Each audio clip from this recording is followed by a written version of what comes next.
आपना नगरात पंचशील ध्वज हटवल्यानं संताप, आंबेडकरी समाजाचा तीव्र निषेध, आंदोलनाचा इशारा। आपना शहरातील पंचशील ध्वज काढल्यानं आंबेडकरी समाज संतप्त।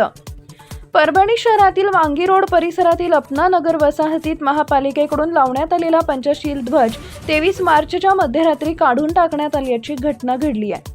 या प्रकारामुळे आंबेडकरी समाजात तीव्र संताप व्यक्त होतोय। डॉक्टर बाबासाहेब आंबेडकर यांच्या जयंतीपूर्वीच अशी घटना घडल्यानं निषेध व्यक्त करण्यात आला असून संबंधित ध्वज पुन्हा त्याच ठिकाणी सन्मानपूर्वक लावण्याची मागणी करण्यात आली आहे। अन्यथा आंदोलन छेडण्याचा इशाराही निवेदनाद्वारे देण्यात आलाय। या निवेदनावर आशिष विजयराव वाकोडे यांच्यासह अनेक कार्यकर्त्यांच्या सह्या आहेत। टाइम्स ऑफ महाराष्ट्रसाठी परभणी जिल्हा प्रतिनिधी प्रवीण चौधरी यांचा रिपोर्ट।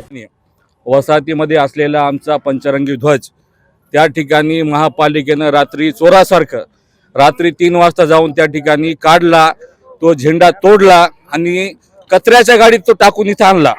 हा आमच्या बौद्ध समाजाची अस्मिता असलेला आमचा पंचरंगी ध्वज याचा अपमान या महापालिकेनं इथल्या आयुक्तांनी केलेला आहे। त्या घटनेचा निषेध म्हणून आम्ही आज या ठिकाणी आयुक्ताला जाब विचारण्यासाठी आलेलो आहोत। आज आमची बाबासाहेबांची जयंती तोंडावर आहे। 14 एप्रिलला बाबासाहेब जयंती पूर्ण जगात साजरी होणार आणि या पार्श्वभूमीवर इथला आयुक्त आमचे झेंडे आमच्या सगळ्या अस्मितेत असलेला पंचरंगी झेंडा तोडून या ठिकाणी आणतो, अशा जातीवादी आयुक्ताला जाब विचारण्यासाठी आम्ही या ठिकाणी आलेलो आहोत।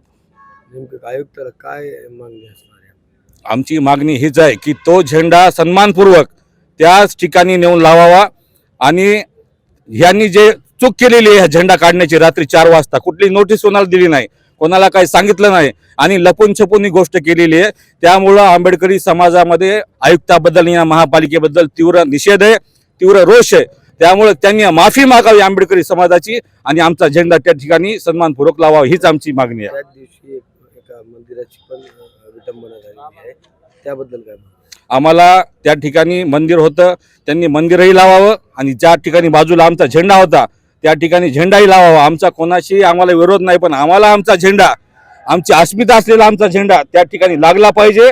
अन्यथा या महापालिकेवर हल्लाबोल करून ह्या आयुक्ताला काळं फासल्याशिवाय आम्ही शांत बसणार नाही।